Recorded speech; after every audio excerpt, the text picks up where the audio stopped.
दोस्तों, आप देख रहे हैं इंसाफ टीवी, मैं हूँ शकील खान। तो दोस्तों, जैसा कि इस वक़्त का माहौल अभी चल रहा है देश में, किस तरीके से कोरोना से लोग मर रहे हैं और लोग किस तरीके से लोगों को ऑक्सीजन नहीं मिल पा रहा है। लोग बहुत ही ज़्यादा भयभीत हैं, बहुत ज़्यादा परेशान हैं। और जो हमारे प्रधानमंत्री हैं जो मोदी, वो किस तरीके से लोगों को गुमराह कर रहे हैं और किस तरीके से जो ये अफ़रा-तफ़री का माहौल मचा हुआ है।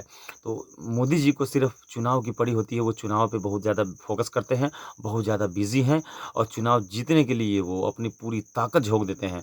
तो उसी से रिलेटेड एक बिग ब्रेकिंग न्यूज़ है, जो कि बंगाल में आप लोगों के सामने जो जिस तरह का चुनाव का जो रुझान आया है और उसमें किस तरीके से टीएमसी ने बहुत ही बेटर, पहले से भी बहुत बेटर परफ़ॉर्म किया है, वो बिल्कुल काबिल-ए-तारीफ़ है। और ये मोदी के और पूरे बीजेपी के मुँह पे एक करारा तमाचा है और ये तमाचा लगना भी चाहिए, क्योंकि ये प्रधानमंत्री जी जब से 2014 से देश में आए हैं, तो वो सिर्फ़ हिंदी और हिंदू मुसलमान खालिस्तान, किसान देशद्रोही, अगर कोई किसी की बात करता है, अगर वो अपने हक की बात करता है, तो वो देशद्रोही है। अगर वो अपने किसी चीज़ की डिमांड करता है जो उसका हक है लेने का, तो ये खालिस्तानी है, खालिस्तान से आया है। अभी किसान लोग जो अभी रोड पे बैठे हुए हैं, तो वो सारे खालिस्तानी हैं, ठीक है? और उसके ऊपर जो एनएसए लगा के और जो उसको जेल में डाल दिया जाता है। तो दोस्तों, आइए आते हैं मुद्दा पे। और दोस्तों, आप अगर मेरे चैनल पे नए हो तो आप मेरे चैनल को सब्सक्राइब कर सकते हैं और वीडियो को ज़्यादा से ज़्यादा अपने हर ग्रुप में शेयर करें। और सब्सक्राइब करने के लिए आपको पता है कि जो दाहिने साइड में, राइट साइड में जो बटन है, बेल आइकन दबाएँगे, चैनल सब्सक्राइब हो जाएगा दोस्तों। और दोस्तों, चलिए लिहाज़ा चलते हैं अगले मुद्दे पे। अगला मुद्दा, जिस तरीके से नंदीग्राम सीट पे जो बाकी टीएमसी के जो भी विधायक हैं, वो फुल बहुमत से बहुमत पिछली बार के मुकाबले बहुमत में बढ़ोतरी हुई है। और नंदीग्राम का जो सीट है ममता बनर्जी का, उस सीट में जो वहाँ के रिटर्निंग ऑफिसर है, उन्होंने मैसेज किया है और राज्यपाल साहब का भी कॉल आ गया था ममता दीदी को, कि बधाई दिया था राज्यपाल साहब ने कि मुबारक हो, आप जीत गए, आपकी सरकार बन रही है। और करीब ये जो न्यूज़ है, वो काफ़ी मीडिया में ये न्यूज़ चल चुका था कि ममता जी 1200 वोट से जीत चुकी है, ठीक है? उसके बाद रिटर्निंग ऑफिसर को कॉल जाता है और उसको धमकी भरा कॉल जाता है कि तुमने अगर इसका रीकाउंटिंग कराया, तो तुम्हारे बेटी को मरवा दिया जाएगा, जान से मारने की धमकी। तो ये खेल जो पर्दे के पीछे खेला जा रहा है, ये बिल्कुल ही, और चुनाव आयोग का तो क्या कहना है? चुनाव आयोग इस वक़्त चुनाव आयोग नहीं है, मोदी आयोग उसको कह सकते हैं आप। अब बाकी आप लोग समझदार, आप सारे सब लोग जानते हैं, क्योंकि चुनाव आयोग जिस वक़्त आचार संहिता लगता है और उस वक़्त जो है सो सरकार का पावर सीज़ होता है, उस वक़्त चुनाव, लॉ एंड ऑर्डर जो है चुनाव आयोग के हाथ में होता है। तो चुनाव आयोग किस तरीके से मोदी आयोग का रोल निभा रहा है, ये पूरा का पूरा जो है सिस्टम जो है, पूरा का पूरा सिस्टम को इन लोगों ने किस तरीके से रौंद कर रखा है। और लोकतंत्र को तो दिन दहाड़े ये लोग जो है लोकतंत्र का हत्या कर रहे हैं। चुनाव आयोग तो पूरी तरीके से लोकतंत्र को तो पूरा क्या कहते हैं कि कोरोना से भी बदतर बीमारी का रूप दे दे रखा है। और ये बिल्कुल ही अपने आप में जो है सो ये लोकतंत्र के बिल्कुल बाहर की बात है। और वो रिटर्निंग ऑफिसर क ममता दीदी को एक मैसेज करते हैं कि ममता दीदी, ये मेरे डॉटर का सवाल है, मैं इसका रिकाउंटिंग करवाता हूँ तो मेरे डॉटर को ये बीजेपी वाले लोग मरवा देंगे। उस तरह के मैसेज आया हुआ है। ये मैसेज सोशल मीडिया पे पूरा दबा के चल रहा है। ये मैसेज पूरा सोशल मीडिया पे चल रहा है, क्योंकि ये खबरें आपको गोदी मीडिया नहीं दिखाएगी, क्योंकि गोदी मीडिया ऑलरेडी मोदी के हाथों बिक चुकी है।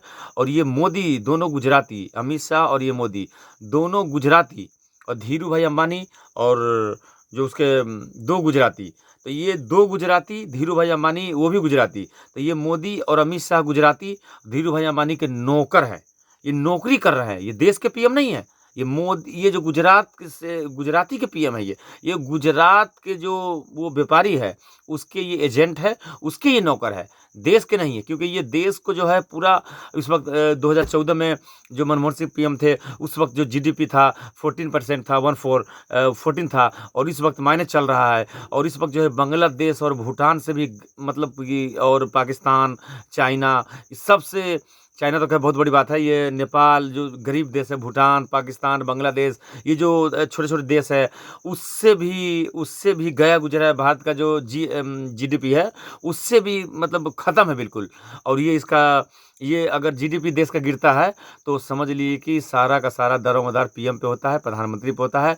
और उस वक़्त, उस सूरत में पीएम को इस्तीफ़ा दे देना चाहिए, क्योंकि क्योंकि रेल मंत्रालय के टाइम पे जो एक बार हादसा रेल मंत्रालय के समय जो हादसा हुआ था, उस हादसे में रेल मंत्री जो है सो इस्तीफ़ा दे दिए थे।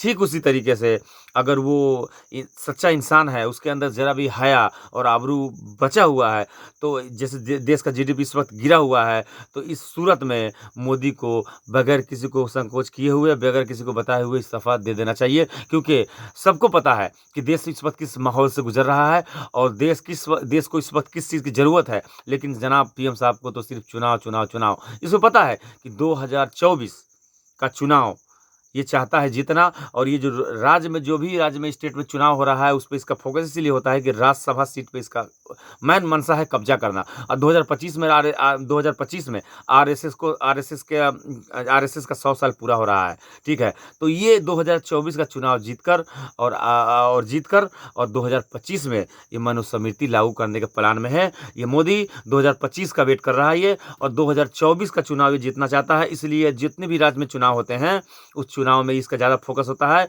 क्योंकि उस वक़्त इसको जो है सो हिंदू राष्ट्र और मनुस्मृति लागू करने के लिए इसको फुल बहुमत चाहिए, क्योंकि उसमें पूरा का पूरा बहुमत नहीं होगा तो नहीं होगा। इसीलिए राज्य के चुनाव में इतना फ़ोकस करने का इसका, एक राज्य के चुनाव में ये अपने पूरे सीबीआई, सीआईडी, क्या कहते हैं कि इनकम टैक्स और आईएनए, जितनी भी इसकी जाँच एजेंसियाँ हैं, यहाँ तक कि क्या कहते हैं कि चुनाव आयोग है, चुनाव आयोग भी पूरा का पूरा इसका साथ दे रहा है। और बाकी मीडिया का तो क्या कहना है, गोदी मीडिया पूरी तरीके से मोदी के हाथों बिक चुकी है, और ऐसे मीडिया को तो चुल्लू भर पानी में डूब कर मर जाना चाहिए, और ऐसे लोगों का यहाँ कोई अधिकार नहीं है, कोई हक नहीं है कि मीडिया अपने आप को मीडिया कहना, क्योंकि मीडिया का काम लोकतंत्र का चौथा खंभा होता है, वो बिल्कुल है नहीं, ये जो है मोदी का खंभा है। ठीक है दोस्तों।